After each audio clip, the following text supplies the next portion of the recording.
Hello बायोमन परिंदों, कैसे हो आप लोग और आप लोगों की पढ़ाई कैसी चल रही है। बच्चे, मुझे पता है आप लोगों ने बहुत अच्छे तरीके से पढ़ा है, ठीक है। और मैंने आप लोगों को जब जैव प्रक्रम पढ़ाया था, है ना, बहुत अच्छा रिस्पांस आया आप लोगों का। बहुत भर भर के कमेंट आए हैं, है ना। देखा था, झोला भर कमेंट आ गए हैं।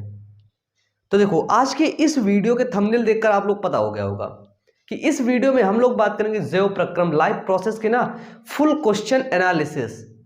इस वीडियो में हम लोग अति लघु उत्तरीय प्रश्न, ऑब्जेक्टिव क्वेश्चन, मतलब जितने भी सारे क्वेश्चन है ना, उन सारे क्वेश्चन को हम लोग कवर करेंगे, ठीक है। यानी कि अब यहां पे ऐसा होगा कि आप एक चैप्टर का सिर्फ एक वीडियो देखने के बाद सारे क्वेश्चंस आपके क्लियर होने चाहिए, ठीक है। क्योंकि आपने बायोमन ऑर्गेनाइजेशन को चुना है, आपने बायोमन फैकल्टी को चुना है, ठीक है। तो यदि आप क्लास 10th में हैं और अभी तक आपने फुल चैप्टर वीडियो को एनालिसिस नहीं किया है, फुल चैप्टर वीडियो को आप लोग अभी तक नहीं देखे हैं, तो बेटा फुल चैप्टर की वीडियो ना चैनल की प्लेलिस्ट पर अपलोड है। आप लोग जाइए चैनल की प्लेलिस्ट पर, फुल चैप्टर वीडियोस को देख लीजिए, ठीक है। और नहीं जा सकते तो नीचे डिस्क्रिप्शन बॉक्स पर लिंक है। यदि आपको बायोमन से बात करनी है तो इंस्टाग्राम आईडी की लिंक नीचे डिस्क्रिप्शन बॉक्स में दी गई है, वहां आप हमें मैसेज कर सकते हैं, ठीक है बच्चे। तो चलिए, सबसे पहले आज हम लोग स्टार्ट करेंगे ऑब्जेक्टिव क्वेश्चंस को लेकर के, ठीक है। ऑब्जेक्टिव क्वेश्चंस में जहां जहां से क्वेश्चन बन सकते हैं वो सारे क्वेश्चंस आपको बताए जाएंगे, ठीक है। चलिए बेटा, सबसे पहला क्वेश्चन आता है कि मानव में वृक्क एक तंत्र है जो संबंधित है, ठीक है। सबसे पहला क्वेश्चन बहुविकल्पीय प्रश्न में क्वेश्चन आता है कि मानव में वृक्क एक तंत्र है, ठीक है। वृक्क एक तंत्र है जो संबंधित है, जो वृक्क होता है। अभी आप लोग इसका जवाब देंगे, ठीक है। अभी आप लोग इसका जवाब देंगे, चारों ऑप्शन बता दे रहा हूं। पोषण, श्वसन, उत्सर्जन, परिवहन। देखो, वृक्क का मतलब होता है बच्चे किडनी, ठीक है, किडनी। और आपको बता दूं, किडनी की जो इकाई होती है ना, किडनी किससे मिलकर बनी होती है, तो किडनी में पाए जाते हैं बच्चे नेफ्रॉन, ठीक है, याद रखना, नेफ्रॉन, ठीक है। किडनी में क्या पाए जाते हैं बेटा, नेफ्रॉन। किडनी कितनी होती हैं, तो किडनी होती है 1 पेयर, एक जोड़ी, मतलब टोटल किडनी 2 होती हैं। किडनी मतलब 2, मतलब एक होती है लेफ्ट किडनी और दूसरी होती है राइट किडनी। ये हुआ किडनी। अब बताओ, जो किडनी होता है, देखिए किडनी में आपको बता दें, किडनी में जो इकाई होती है नेफ्रॉन, नेफ्रॉन का स्ट्रक्चर आप लोग ऐसे देखे होंगे, ये देखिए, ऐसा कुछ स्ट्रक्चर आप लोगों ने देखा होगा।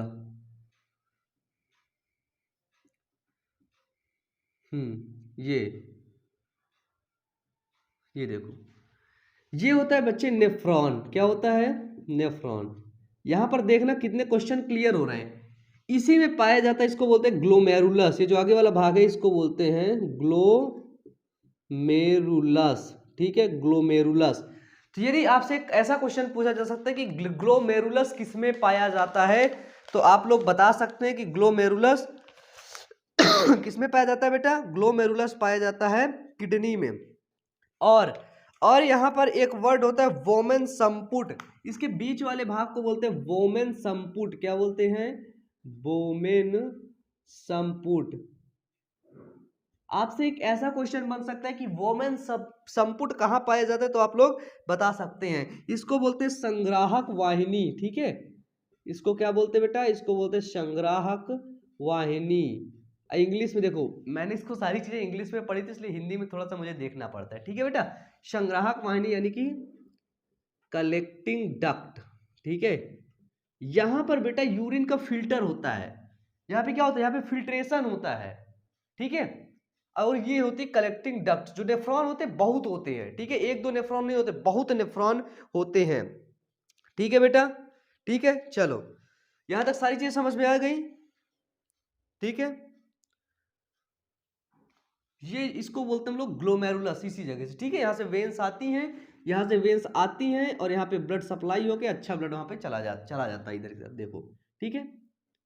तो आपका जो क्वेश्चन है कि मानव में वृक्क एक तंत्र है जो संबंधित है, किससे संबंधित है बच्चे? बिल्कुल सही जवाब, उत्सर्जन से संबंधित है। इंग्लिश में क्या बोलते हैं बेटा? एक्सक्रीशन। ठीक है, बताओ इतना समझ में आया ना? नेफ्रॉन किसकी इकाई है? किडनी की इकाई है। ठीक है, किडनी की इकाई है, याद रखोगे। चलो दूसरा क्वेश्चन है, पादप में जल जाइलम उत्तरदायी होता है। मैंने इसको 50 बार बताया है, जाइलम मतलब जल, जो जाइलम ऊतक होता है वो जल का परिवहन करता है, ये पता होगा आपको।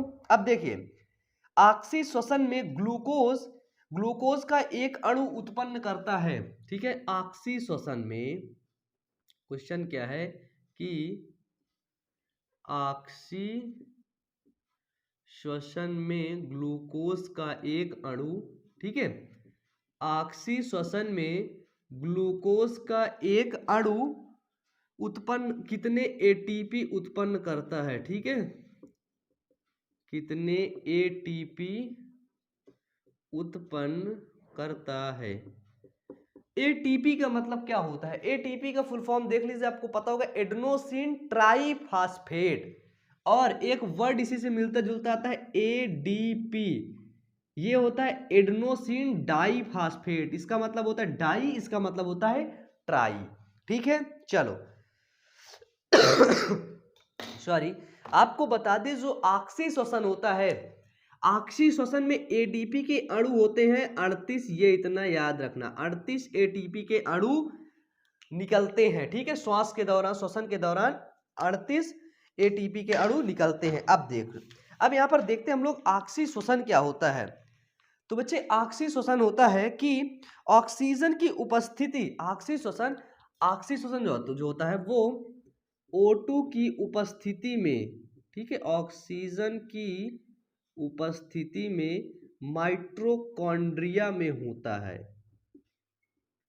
ठीक है, माइटोकॉन्ड्रिया में होता है। पहले यहाँ पे समझ लो, फिर मैं तुम सभी बच्चों को बता दूंगा कि कैसे कहाँ पे होता है। ठीक है, माइटोकॉन्ड्रिया में होता है, तथा ग्लूकोज विखंडित होकर, ठीक है, माइटोकॉन्ड्रिया में होता है। इसमें ग्लूकोज विखंडित होकर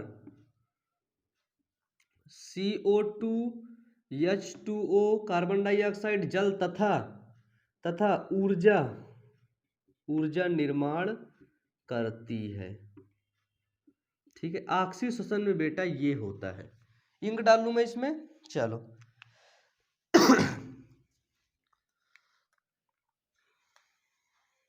देखो इंक डालने फिर तुम लोगों को दिखाते हैं। ठीक है, चलो किडनी वाला स्ट्रक्चर समझ में आया ना? देखो एक एक चीजें ना हमको क्लियर कट करते हुए चलना है। ठीक है, इसके बाद ये नहीं कि एक वीडियो वहां पे जाकर के देखो, एक वीडियो और देखो, नहीं।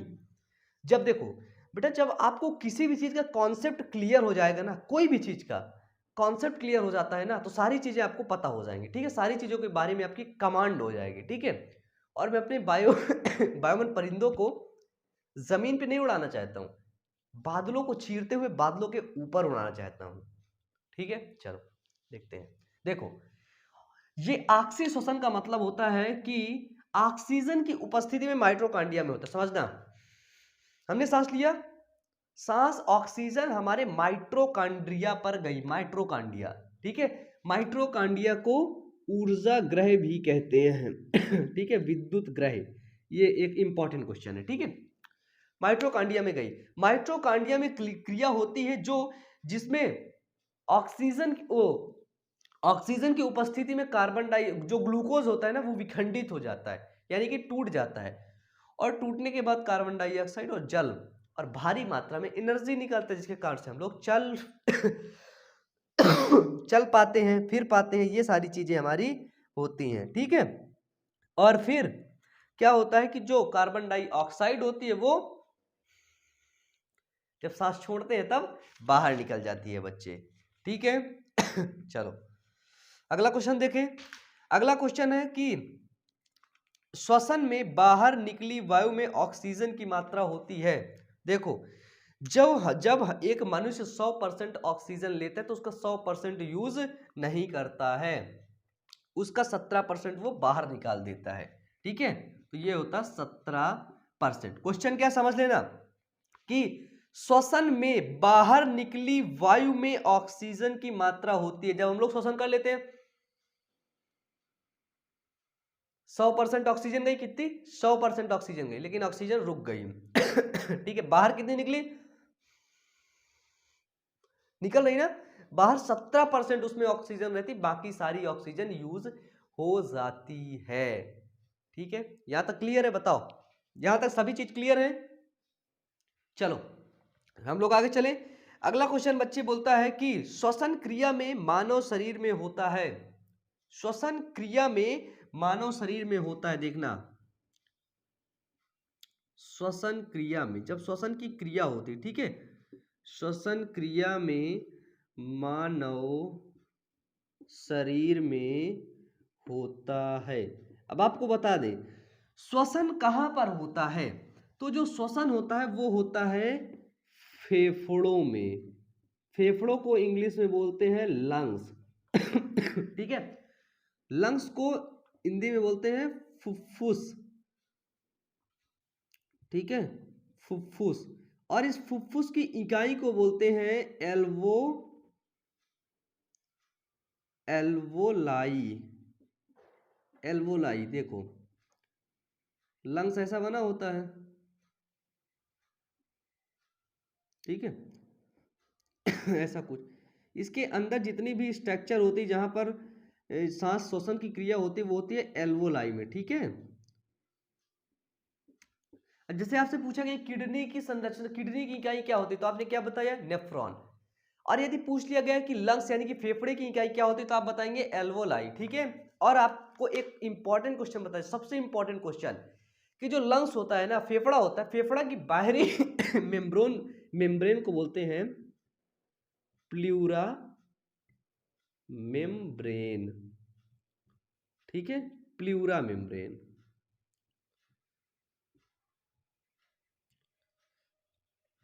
प्लूरा मेम्ब्रेन बोलते हैं बच्चे। ठीक है, देखो श्वसन क्रिया में मानव शरीर में होता है। अब आपको 4 ऑप्शन दिए जाएंगे। ठीक है, तो बच्चे यहां पर आपका पहला ऑप्शन है कोशिकाओं का निर्माण होता है। तो क्या बताइए, श्वसन क्रिया में क्या कोशिकाएं बनती हैं, क्या कोशिकाओं का निर्माण होता है? अगर पूछ लिया जाए कोशिकाओं का निर्माण किसके द्वारा होता है, तो आप बताएंगे प्रोटीन के द्वारा कोशिकाओं का निर्माण होता है। ठीक है, कोशिकाओं की मरम्मत होती है। फिर सेकंड ऑप्शन देते हैं, प्रोटीन का निर्माण होता है, प्रोटीन का श्वसन, जब हम सांस लेते हैं तो प्रोटीन बन जाती है क्या, नहीं। ग्लूकोज का निर्माण होता है कि ग्लूकोज का ऑक्सीकरण होता है। 2 ऑप्शन दे रहे हैं, 2 ऑप्शन, समझने वाली बात है। श्वसन क्रिया में मानव शरीर में होता है, 2 ऑप्शन है, ग्लूकोज का निर्माण होता है कि ग्लूकोज का ऑक्सीकरण होता है। तो बच्चे हमें पता है कि खाना से, जब हम लोग खाना खाते हैं उनसे हमारा बॉडी ग्लूकोज को निकाल लेता है। ठीक है, ग्लूकोज को निकाल लेता है, और जब श्वसन करते हैं तो ग्लूकोज टूटता है। यहां पे हमने पढ़ा था ऑक्सीकरण में कि ऑक्सीजन की उपस्थिति में ग्लूकोज विखंडित होता है, ग्लूकोज टूटता है, यानी कि ग्लूकोज टूटता है, यानी कि ग्लूकोज का ऑक्सीकरण होता है। ये हुआ बच्चे इसका सही आंसर, राइट आंसर, ग्लूकोज का ऑक्सीकरण। अब तुम पता है, तुम सोच सकते हो कि क्वेश्चन तुम्हें किस प्रकार से घुमा सकता है और किस तरह से तुम्हारे इंपॉर्टेंट जो नंबर है उनको काट सकता है। तुम खुद ही सोच सकते हो, बताने की जरूरत नहीं है बच्चे। ठीक है, चलो तो यहां तक क्लियर हो गया, इनको मिटा दो, हम लोग अगले क्वेश्चन देखते हैं। ठीक है, चलो बच्चे, तो बेटा पता है बोर्ड एग्जाम इतना कोई आसान एग्जाम नहीं है। आपको लग रहा होगा कि आसान एग्जाम है, तो आसान एग्जाम नहीं है। ठीक है, काफी एग्जामिनर जो होगा, आपका क्वेश्चन बनाने वाले जो एग्जामिनर होते हैं वो बहुत घुमा फिरा के क्वेश्चन पूछते हैं ताकि वो बच्चा उसी में उलझ जाए, उसी में अटक जाए। ठीक है, चलिए एक बड़ा सा क्वेश्चन देख लेते हैं कि दो एक कोशिकीय जीवों के नाम लिखिए। सॉरी यार, पता है बोलने में खांसी आने लगती है क्योंकि अभी मैं बीमार था। ठीक है, चलो कोई बात नहीं। 2 एक कोशिकीय जीवों के नाम लिखिए, 2 एक कोशिकीय जीव, बताइए। एक कोशिकीय जीव क्या होते हैं? यूनिसेलुलर ऑर्गेनिज्म जिनकी एक कोशिका हो, जैसे बिल्कुल सही बोल रहे हो, अमीबा और युगलीना जैसे हो गए हमारे अमीबा हो गए, ठीक है, युगलीना हो गया, ठीक है, फिर पैरामीशियम हो गया, पैरामीशियम हो गया, फिर हमारे सूक्ष्म जीव हो गए, सूक्ष्म जीव हो गए, फिर जैसे वायरस हो गए, जीवाणु हो गए ठीक है, वो तो सूक्ष्म जीव के अंतर्गत आ जाएंगे है ना। ये क्या है? ये सभी एक कोशिकीय जीव होते हैं, ठीक है, यहाँ तक क्लियर है? चले बच्चे, तो देखो एक कोशिकीय जीव आप लोग देख लिए हो, ठीक है। नेक्स्ट आता है हमारा क्वेश्चन, पादप में जाइलम का कार्य होता है, बताओ। वही क्वेश्चन घुमा घुमा के, ठीक है, क्वेश्चन आपको घुमाएगा, क्वेश्चन आपको फिराएगा, क्वेश्चन आपको तोड़ने का प्रयास करेगा, लेकिन बायोमन के परिंदे टूटेंगे नहीं, क्योंकि उन्होंने फुल चैप्टर वीडियो को भी देखा है और सारे क्वेश्चन को भी सॉल्व किया है। तो जाइलम क्या करता है? जल का संवहन करता है, और फ्लोएम फल का, फल मतलब भोजन होता है बच्चे, ठीक है। चलो, जल में घुलनशील विटामिन कौन होता है? Vitamin A, vitamin K, vitamin D, vitamin C. बिल्कुल सिंपल सा क्वेश्चन, जल में घुलनशील vitamin, vitamin C. Next question है कि प्रकाश संश्लेषण से उत्पन्न होने वाली ऑक्सीजन निकलती है ये इंपॉर्टेंट क्वेश्चन है। जब फोटोसिंथेसिस की रिएक्शन होती है, यानी कि जब प्रकाश संश्लेषण की क्रिया होता है बच्चे, तो जो ऑक्सीजन होती है वो कैसे निकलती है? ऑक्सीजन को जल के साथ निकाल दिया जाता है बाहर, ठीक है, याद रखना कि प्रकाश संश्लेषण से उत्पन्न होने वाली ऑक्सीजन जल के साथ बाहर निकाली जाती है। नेक्स्ट क्वेश्चन है, ग्लाइकोलिसिस कहाँ होता है? ग्लाइकोलिसिस, ग्लाइकोलिसिस होता है बच्चे कोशिका द्रव्य में होता है, राइबोसोम में, हरित लवक में, माइटोकॉन्ड्रिया में। तो जो ग्लाइकोलिसिस होता है वो होता है सेल फ्लूइड में, ठीक है, कोशिका द्रव्य में। चलो, नेक्स्ट क्वेश्चन आता है कि शुद्ध रुधिर को शरीर के विभिन्न भागों में ले जाता है। जो शुद्ध रुधिर होता है, देखो एक इसका डायग्राम है, बहुत प्यारा सा डायग्राम है, और जहां तक है आप उसमें सारी चीजें आपके क्लियर हो जाएंगी, ठीक है। ये देखो, ये हमने देखा, ये है हमारा हार्ट और हृदय, बहुत बारीकी से समझना सारी चीजों को ज्यादा दिमाग लगाने का प्रयास करोगे ना कुछ नहीं समझ पाओगे, कान खोल के सुन लेना सही बच्चे। पहला है दायां आलिंद, बायां आलिंद, ठीक है, ये है हमारा दायां और ये है हमारा बायां, ठीक है, ये भी है दायां और ये है हमारा बायां, ठीक है। अब देखो, ये हुआ हमारा दायां आलिंद, ये हुआ हमारा दायां नीलय। समझना समझना क्या क्या कर रहा हूं, ठीक है, दायां आलिंद और नीलय, ठीक है। फिर ऊपर इसी प्रकार लिखो आलिंद और नीलय, ये हुआ हमारा आलिंद, ये हुआ हमारा नीलय, ठीक है। ये हार्ट की संरचना है, हार्ट की, आपको पता है, जैसे ये हार्ट होता है ऐसे ये देखो ऐसा कुछ हार्ट हुआ तो इसके 4 भाग हुए। देखो, दायां का मतलब बायां का मतलब, ठीक है, दायां हुआ हमारा इसको हमने बोला, क्या बोला इसको? Left auricle, left auricle. फिर इसको बोला हमने लेफ्ट वेंट्रिकल, ठीक है, फिर इसको बोला राइट ऑरिकल, फिर इसको राइट वेंट्रिकल, ठीक है, ठीक है। यहां तक क्लियर है सभी बच्चों की नहीं? अब देखो यहाँ पे चिन्ह क्या बन रहा है आपका, ये आपका एनसीईआरटी का डायग्राम है और बड़ा प्यारा सा डायग्राम है, ठीक है। देखना चिन्ह कैसे बन रहा है ये नीचे आ रहा है और ये भी नीचे आ रहा है, यानी कि ब्लड इसमें आता है और ब्लड दोनों फ्लो करके नीचे वाले कोठरी में भेज देते हैं। अब देखो, अब इस कोठरी से एक ऐसी संरचना जुड़ी हुई है, इसको हमने बोला फुफ्फुस, ठीक है, ये देखो ये जुड़ा हुआ है भैया फुफ्फुस से, और ये फुफ्फुस जाकर के कहाँ जुड़ता है? ये फुफ्फुस की वाहिनी लेकर के जाती है ब्लड को वहां पे, यानी कि दायां नीले से क्या होता है? दायां नीले से खराब आता है, ये हुआ हमारी फुफ्फुस धमनी, क्या हुआ नाम याद रखना, फुफ्फुस धमनी। और ये फुफ्फुस क्या करता है? फुफ्फुस शिरा से, नाम याद रखना, फुफ्फुस शिरा से कहां लेके जाता है? बायां आलिंद में तो हम यहाँ पे एक चीज समझ गए कि जो खराब ब्लड होता है वो दायां नीले से निकलता है और अच्छा ब्लड कहाँ पे जाता है, फुफ्फुस सिरा से होकर के बाएं आलिंद में जाता है। ठीक है, बताओ ये क्लियर हुआ कि नहीं।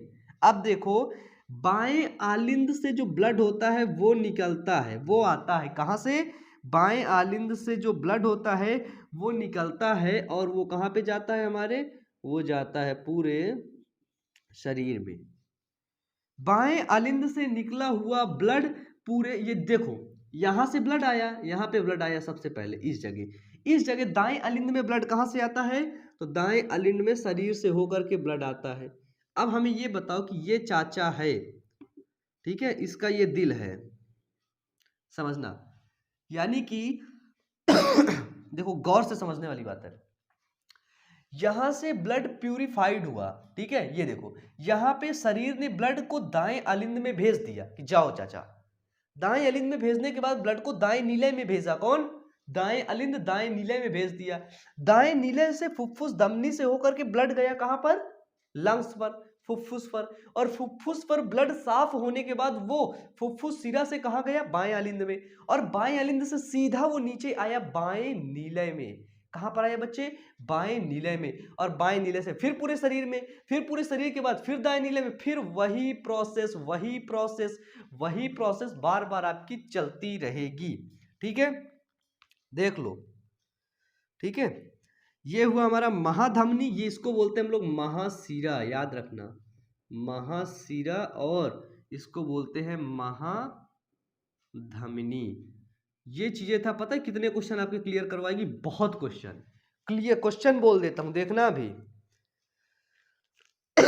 शुद्ध रुधिर को शरीर के विभिन्न भागों में कौन ले जाता है, शुद्ध रुधिर को, शुद्ध रुधिर कहां पर है, ये फुफ्फुस है, लंग्स है, और लंग्स के ब्लड शुद्ध होने के बाद कहां पर जाता है, बाएं आलिंद में।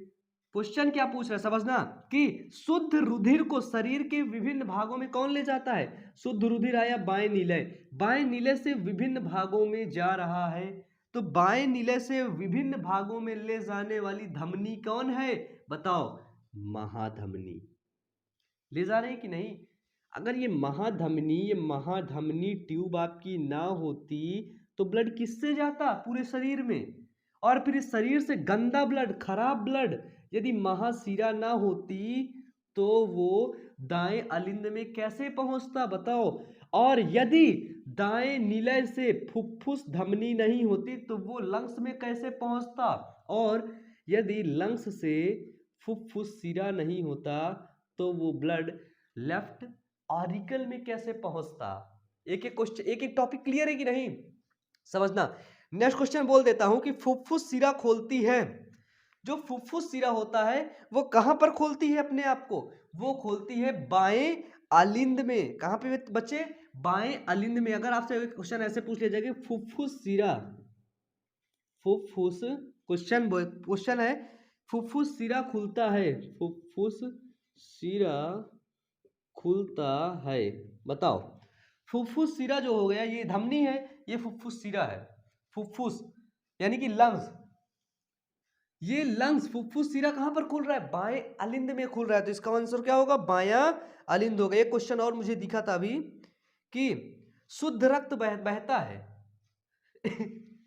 इसका आंसर क्या होगा, बायां आलिंद, याद रखना बायां आलिंद। अब इससे क्वेश्चन देख लो, क्वेश्चन है कि शुद्ध रक्त बहता है, शुद्ध रक्त बहता है, बताओ शुद्ध रक्त कहां पर बहता है, शुद्ध रक्त बहता है किसमें, चार आपको ऑप्शन दिए गए, फुफ्फुस धमनी, पश्च महाधमनी सिरा, पश्च महाशिरा में, अग्र महाशिरा में, फुफ्फुस सिरा में। बताइए जो शुद्ध रक्त होता है वो कहां पर बहता है बच्चे, दाएं आलिंद में फुफ्फुस धमनी में क्या था, अशुद्ध रक्त था। बताइए जो शरीर से रक्त आया वो क्या है, अशुद्ध रक्त आया, लेकिन यहां पर शुद्ध हुआ और फुफ्फुस के बाद ये फुफ्फुस धमनी में गया कौन सा रक्त, शुद्ध रक्त, फुफ्फुस सिरा में। यदि पूछा जाए कि शुद्ध रक्त कहां बहता है तो आपको तुरंत टिक लगाना है फुफ्फुस सिरा में, ठीक है, फुफ्फुस सिरा में आपको टिक लगाना है। समझो यहां पर इस डायग्राम को समझो, इस डायग्राम को ना आप लोग 5 बार बनाओ, कितने बार, 5 बार बनाओ। और ये हर्ट है, ठीक है, और ये समझाने के तरीके से वाला हर्ट है।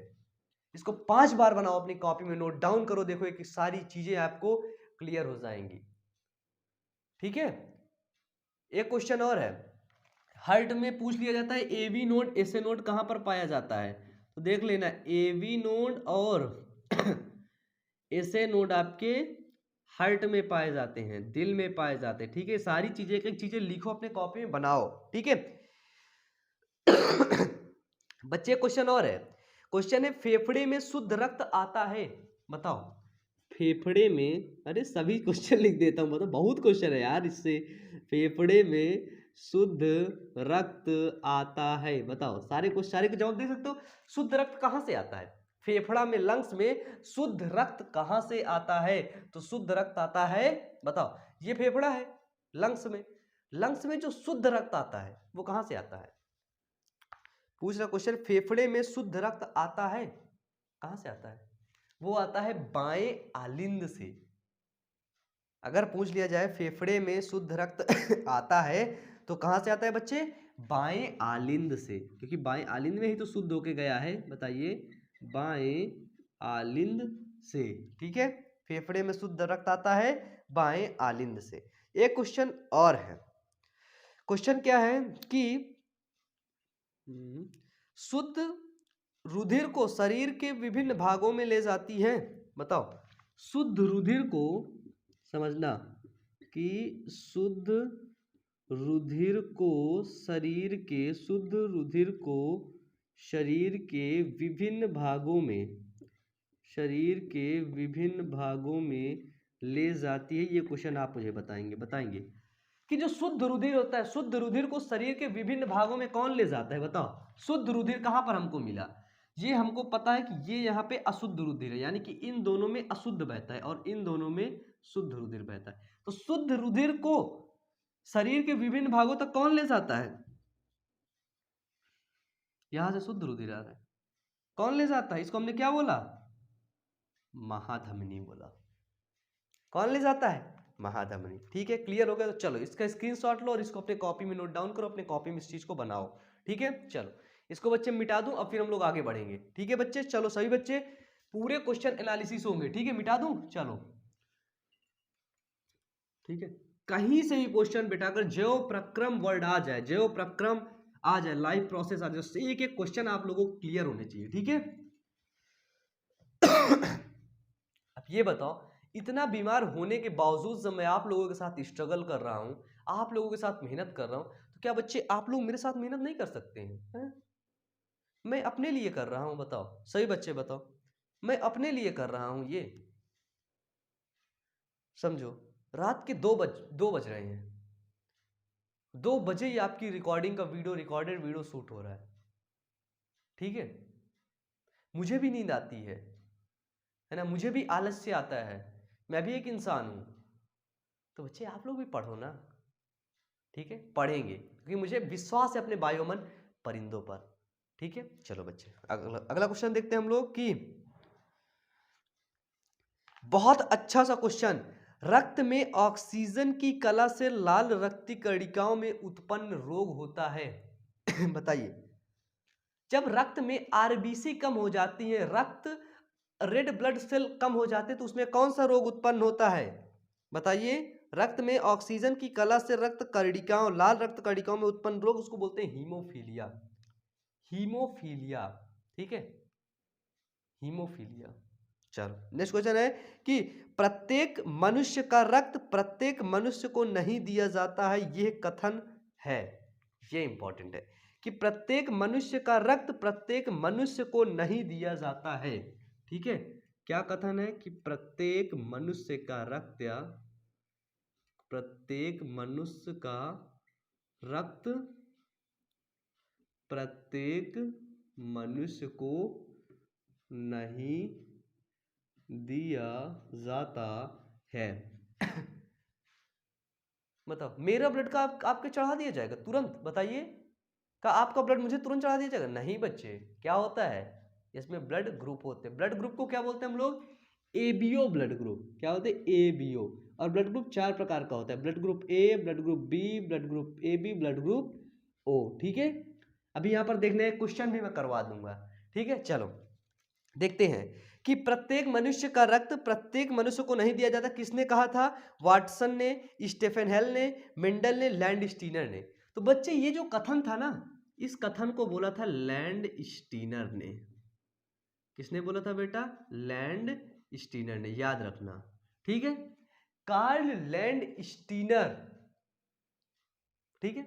अगर आपसे पूछा जाए ब्लड ग्रुप की खोज किसने की, तो आप लोग यही बताएंगे, कार्ल लैंडस्टीनर। एक क्वेश्चन आता है कि हीमोफीलिया का प्रमुख कार्य होता है हमारी बॉडी में, हीमोफीलिया नहीं बेटा, ठीक है, हीमोग्लोबिन, सॉरी गलती हो गई, ठीक है। हीमोग्लोबिन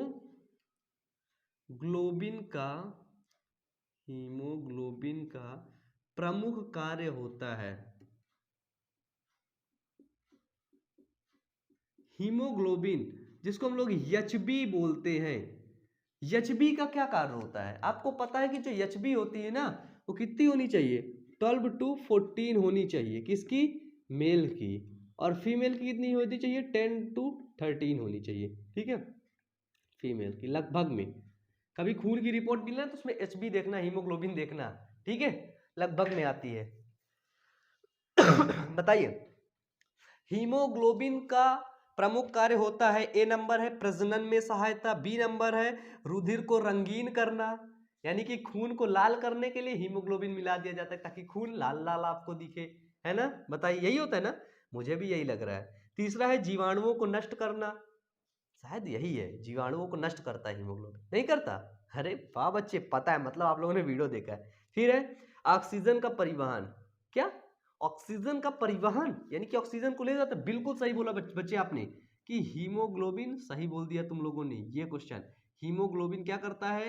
ऑक्सीजन का परिवहन करता है। ब्लड में जो हीमोग्लोबिन की अगर कमी होने लगी तो क्या होगा?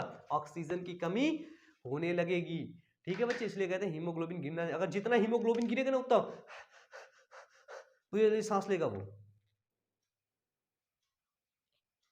क्योंकि पता है क्या, जैसे बस स्टॉप पे चोर लोग खड़े होते हैं ना चोरी करने के लिए, पैसे चोरी करने के लिए, उसी तरह लंग्स में ना, ब्लड में बैठे रहते हीमोग्लोबिन, जहां पे ऑक्सीजन दिखे तुरंत भर ले गए, तुरंत उठा ले गए, कोशिका को दे आए, लो सेल लो सेल। एक दो सेल होती तो चलो ठीक है, ट्रिलियंस ऑफ सेल है, बहुत सेल है, ठीक है। तो हीमोग्लोबिन का यही कार्य बच्चे होता है, हमेशा याद रखना, ठीक है। चलो नेक्स्ट क्वेश्चन है, ब्लड से संबंधित कोई क्वेश्चन है क्या आप लोगों के पास? एक क्वेश्चन इनमें बता देता हूं।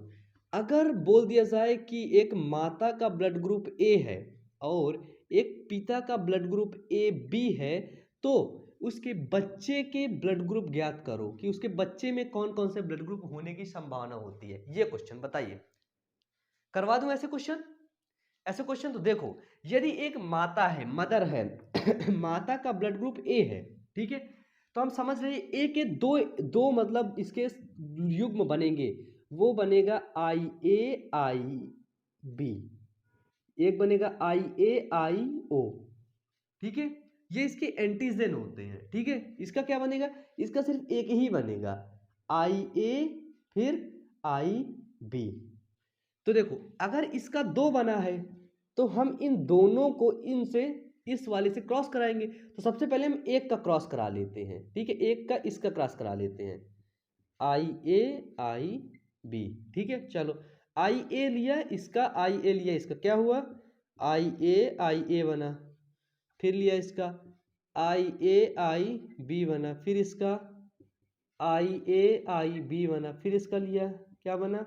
आई बी बना। यानी कि इसमें ये क्या है? ये है हमारा ब्लड ग्रुप ए हुआ, और ये क्या है? ये है ए बी है। ये क्या है बच्चे? ये भी ए बी है और ये बी है। यानी कि इसमें ए ब्लड ग्रुप वालों की संख्या होगी 25% और ए बी ब्लड ग्रुप वालों की संख्या होगी 50% और बी ब्लड ग्रुप वालों की संख्या होगी 25%। ठीक है। अब ये क्वेश्चन खटक रहा होगा कि यदि ए है तो ये दो क्यों लिए हो? बेटा ए का जो ब्लड ग्रुप होता है ना, उसको हम आई ए आई बी के से लिख सकते हैं और आई ए आई ओ से भी लिख सकते हैं। तो 50% संभावना है कि इनका बच्चा ए ब्लड ग्रुप वाला होगा यदि ये एंटीजन जाएगा तो ठीक है। अब देखते हैं ये वाला एंटीजन जब जाएगा तो क्या होगा। देखो ए है और ये क्या है, ए बी है, ये है माता और ये है पिता। ठीक है, समझाने के लिए बता रहा हूँ, फुल लेक्चर में मैं इसको पढ़ाया था। ठीक है, आई ए लिखा, आई ओ लिखा, फिर इसका लिखा आई ए आई बी, फिर इसका क्रॉस कराया, क्या हुआ आई ए, फिर इसका आई ए आई बी, फिर इसका आई ए आई ओ, फिर इसका आई बी आई ओ। बताओ ये ब्लड ग्रुप कौन सा है, ये है ब्लड ग्रुप ए। ये कौन सा है, ये है ब्लड ग्रुप ए बी। ये कौन सा है, ये है ब्लड ग्रुप ए। ये कौन सा है, ये है बी। यानी कि ब्लड ग्रुप ए के कितने लोग हैं, 25-25, 50%।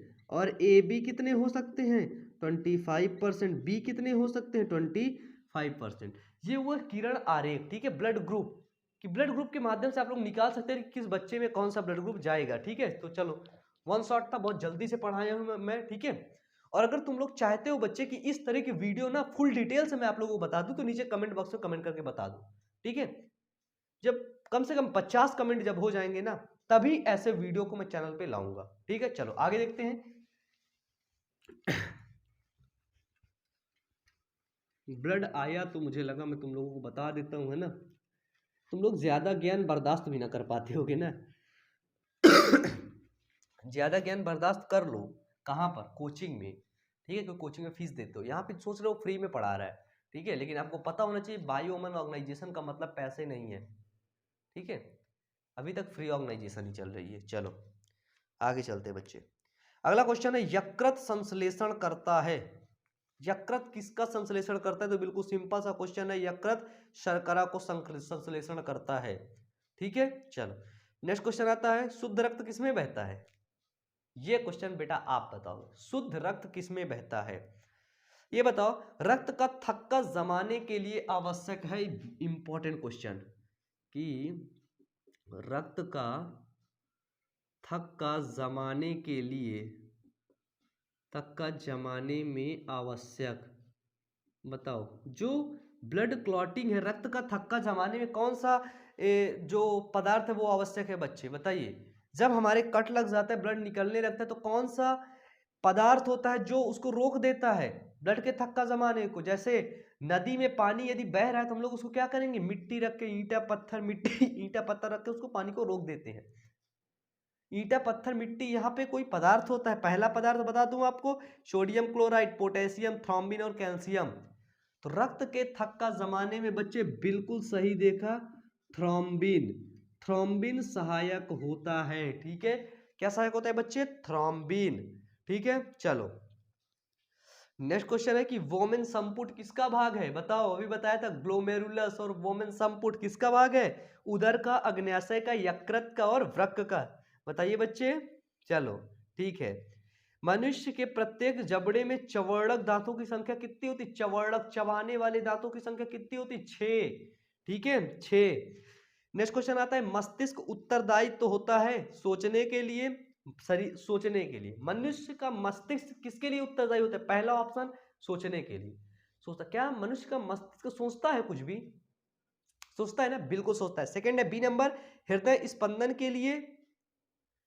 मनुष्य का मस्तिष्क में अगर कोई दिक्कत हो जाती है तो हार्ट बीट ना, हृदय की जो धड़कन होती है ना वो बढ़ जाती है, होता है, बिल्कुल सही बोला। तीसरा है शरीर का संतुलन के लिए, बॉडी को मैनेज करने के लिए। कौन संतुलित करता है, ब्रेन कंट्रोल करता है पूरे बॉडी को। तो क्या है मतलब, इनके सभी, तो यानी कि इनके सभी ऑप्शन सही है बच्चे। ठीक है, चलो नेक्स्ट क्वेश्चन हम लोग देखते हैं कि मूत्र निर्माण की प्रक्रियाओं के केवल नाम लिखिए। ये क्वेश्चन बहुत इंपॉर्टेंट है, बहुत ज्यादा इंपॉर्टेंट। मूत्र निर्माण की प्रक्रियाओं के केवल नाम लिखिए। देखिए क्वेश्चन है, ठीक है, मूत्र निर्माण की प्रक्रियाओं के केवल नाम लिखिए। तो बेटा मूत्र निर्माण में, यानी कि यूरिन फॉर्मेशन में, यूरिन फॉर्मेशन इंग्लिश में भी लिखोगे, ठीक है, आंसर नंबर 1 डाल के। मूत्र निर्माण में 3 प्रक्रिया होती हैं, पहले में होता है छनन, क्या बोलते हैं, छनन होता है, और दूसरे में होता है बच्चे इसको बोलते हैं वर्णात्मक पुनः अवशोषण, नलिकीय श्रावण। देखो मैं इंग्लिश में बोल देता हूँ, पहला होता है फिल्ट्रेशन, दूसरा होता है सिलेक्टिव रीऑब्जर्वेशन। ठीक है, पहला हुआ क्या हुआ हमारा फिल्ट्रेशन हुआ, दूसरा हुआ सेलेक्टिव रीएब्जॉर्प्शन। ठीक है, पहला हुआ फिल्ट्रेशन यानी कि फिल्टर करना, हिंदी में बोलते हैं छनन, पहला हुआ छनन, दूसरा हुआ सेलेक्टिव रीएब्जॉर्प्शन, यानी कि जो छानने के बाद जो रॉ मटेरियल निकला है उसमें से हम कुछ ले सकते हैं, कुछ एब्जॉर्ब कर सकते हैं, तो उसको एब्जॉर्ब किया जाता है, रीअब्जॉर्प्शन। हिंदी में बोलते हैं बच्चे वर्णात्मक पुनः अवशोषण, याद रखना। ठीक है, वर्णात्मक पुनः अवशोषण, बोर मत होना बच्चे। ठीक है, वर्णात्मक पुनः अवशोषण, सेलेक्टिव रीएब्जॉर्प्शन, याद रखना, इंग्लिश में याद रखो ज्यादा है। और थर्ड है ट्यूबुलर सिक्रीशन, ट्यूबुलर, ठीक है, TUBULAR, ठीक है, ट्यूबुलर सिक्रीशन, यानी कि ये ट्यूब में सिक्रीट कर देता है, जो भी बचता है फिर उसको ट्यूब में, अभी बताया था ना ट्यूब होती है। ठीक है, सिलेक्टिव डक्ट जिसको बोलता था, तो ये है ट्यूबुलर सिक्रीशन। ठीक है, इसको बोलते हैं नलिकीय श्रावण। ठीक है, नलिकीय श्रावण। ठीक है बच्चे, तो मूत्र निर्माण की प्रक्रिया में तीन चीजें होती हैं, मेरे साथ याद करो, फिल्ट्रेशन, सेलेक्टिव रीअब्जॉर्प्शन और ट्यूबुलर सिक्रीशन। मेरे साथ बोलो बच्चे, चलो सभी मेरे बच्चे बोलेंगे। पहला नंबर फिल्ट्रेशन आता है, दूसरा नंबर सेलेक्टिव रीअब्जॉर्प्शन आता है, तीसरा नंबर आता है ट्यूबुलर सिक्रीशन। ठीक है, ये चीजें आपकी क्लियर हो गई। चलो नेक्स्ट क्वेश्चन आता है बच्चे कि हृदय के किस भाग से शुद्ध रक्त और किस भाग से अशुद्ध रक्त बहता है, ये क्वेश्चन आप लोग बताओगे। ठीक है, चलो और कोई क्वेश्चन है देख ले हम। प्रकाश संश्लेषण, प्रकाश संश्लेषण बताइए, प्रकाश संश्लेषण की क्रिया का जो प्रकाश संश्लेषण की रिएक्शन है ना, रिएक्शन, उसको देख लेते हैं। प्रकाश संश्लेषण रिएक्शन के लिए हमको क्या चाहिए, कार्बन डाइऑक्साइड चाहिए और जल चाहिए। कितना चाहिए, तो 6 बाल्टी कार्बन डाइऑक्साइड चाहिए और 12 बाल्टी हमको जल चाहिए, याद रखना 6-12। अब 6 बाल्टी कार्बन डाइऑक्साइड 12 बाल्टी जल के साथ हमको सूर्य का प्रकाश चाहिए और हमको क्लोरोफिल चाहिए।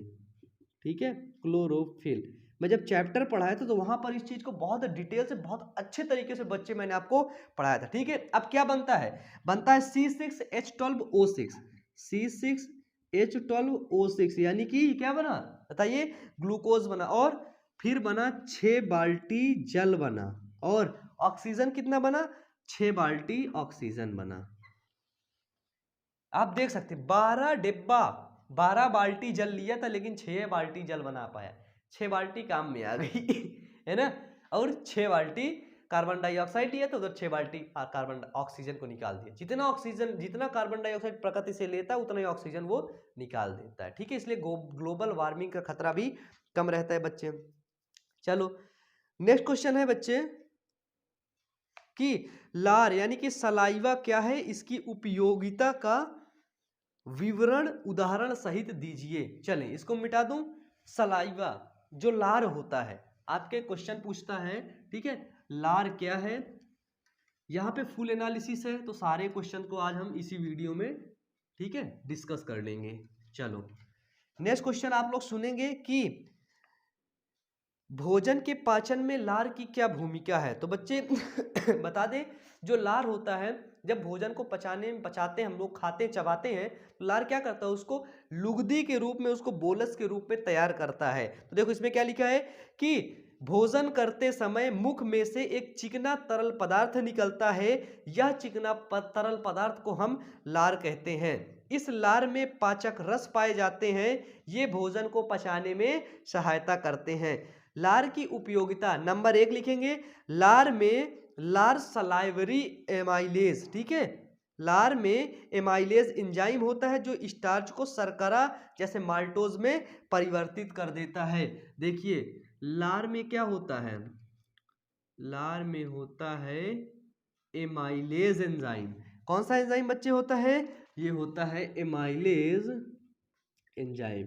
एमाइलेज एंजाइम क्या करता है कि स्टार्च को किसमें परिवर्तित कर देता है, शर्करा में, ठीक है। एमाइलेज एंजाइम जब हम खाना चबाते हैं तो स्टार्च को, मंड को शर्करा में परिवर्तित कर देता है। और कौन सी शर्करा, जैसे बच्चे हो गए माल्टोज शर्करा, ठीक है, माल्टोज शर्करा। और दूसरा इसका पॉइंट क्या हो सकता है, लार का महत्व, लार का महत्व दूसरा होता है कि बच्चे लार भोजन को नम करती है। यदि हम रूखा सूखा खाते फिर भी वो गीला हो जाता है, कैसे, लार की मदद से। तो लार भोजन को नम करती है, जो भोजन के बड़े बड़े टुकड़ों को छोटे छोटे टुकड़ों में काटने में, चबाने में आसानी होती, जिससे उसको मदद मिल सकती है। और जब बड़ा भोजन का टुकड़ा, इतना बड़ा रोटी का टुकड़ा होता है, इतना छोटा हो जाता है, जब इतना छोटा हो जाएगा तो उसमें एमाइलेज एंजाइम अच्छी तरीके से वो अपना वर्क कर लेगा बच्चे, ठीक है। चलो नेक्स्ट क्वेश्चन आता है आपका कि कुपोषण से क्या तात्पर्य है, इसके कारण भी लिखिए। कुपोषण, कुपोषण देखो, कुपोषण का मतलब क्या होता है कि किसी बच्चे को सही प्रकार से पोषण नहीं दिया गया, सही प्रकार से उसको खाने के पदार्थ नहीं दिए गए, इसलिए वो कुपोषित हो गया। इसको आप लोग किताबी भाषा में क्या लिखेंगे कि कुपोषण का तात्पर्य है शरीर का पोषण ठीक से ना हो पाना, ठीक है, समझ लेना। कुपोषण, कुपोषण का क्या अर्थ होता है बच्चे, कि शरीर का पोषण, ठीक है, शरीर का पोषण सही से ना हो पाना, सही से ना हो पाना, ठीक है। कुपोषण का क्या होता है कि शरीर का पोषण सही से ना हो पाना, अर्थात भोजन करने और कई रोग ना होने पर शरीर की वृद्धि की ना होना, इसके कई कारण हो जाते हैं कि जब हम भोजन भी करते हैं, भोजन कम करते हैं, उसमें न्यूट्रिशन कम होता है, हमको कई रोग हो जाते हैं, ठीक है, तो वो होता है कुपोषण। देखिए जैसे इसमें अधिक मात्रा में भोजन करना, यदि हम ज्यादा मात्रा में भोजन करेंगे तो भी कुपोषण के शिकार हो जाएंगे, और यदि कम मात्रा में भोजन करते हैं तो भी। फिर होता है भोजन का असंतुलित होना, खराब होना, भोजन का अनियमित होना, रोज लगातार भोजन ना करना, ये सारी चीजें हुए आपकी कुपोषण। हीमोग्लोबिन के कार्य आप लोग लिख सकते हैं, हीमोग्लोबिन के कार्य, फंक्शन ऑफ हीमोग्लोबिन बताइए बच्चे, लिख सकते हैं।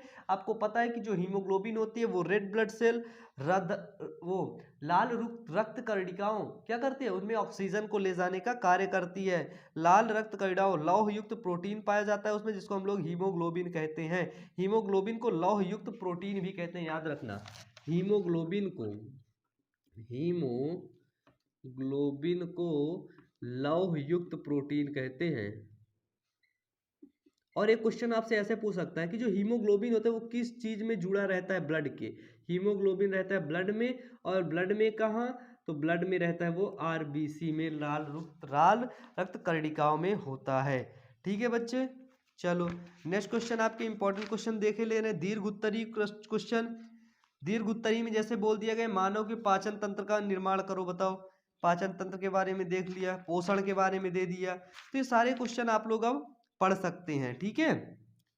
चलो अब कोई क्वेश्चन है, अब बेटा इसमें जितना भी है ना, जितना भी जहां तक है उतना मैंने आपको बता दिया है, ठीक है। इसमें अब दीर्घ उत्तरी प्रश्न है, दीर्घ उत्तरी प्रश्न है बड़े बड़े, ठीक है। यदि कोई दीर्घ उत्तरी प्रश्न जैसे वृक्क नहीं समझ में आ रहा, हर्ट नहीं समझ में आया, तो आप लोग उसको बता देंगे, उसको हम लोग बता देंगे। यहां तक जितने भी आपके छोटे छोटे क्वेश्चन थे, ठीक है, दीर्घ उत्तरी भी थे, वहां पर आप लोग इनको क्लियर कर चुके हैं। एक छोटा सा पॉइंट है, आप कहें तो उसको हम लोग बताते चले यहीं पे, ठीक है। सॉरी, मैंने यहाँ पर एक चीज देखा था जब बुक पढ़ रहा था, यहाँ पे देखा था कि जो मैं आपको ऐसे ही बता देता हूँ, देखो जब हम लोग खाना खाते, समझना, जब हम लोगों ने खाना को तोड़ा, खाया, भोजन की उसकी लुगदी बनती है, ठीक है। और हमको पता है कि लार में कौन सा एमाइलेज होता है, कौन सा एंजाइम होता है, एमाइलेज एंजाइम होता है, जो स्टार्च को मंड में कन्वर्ट, जो स्टार्च को शर्करा में कन्वर्ट कर देता है। हमको पता है लार में कौन सा एंजाइम है बच्चे, एमाइलेज। और लार क्या स्रावित करता है, लार, ठीक है। फिर आता है नेक्स्ट, भोजन लार के बाद कहां पे जाता है, पेट में जाता है, स्टमक में। स्टमक में बच्चे दो चीजें स्रावित होती है, पहला हो गया HCl और दूसरा हो गया पेप्सिन।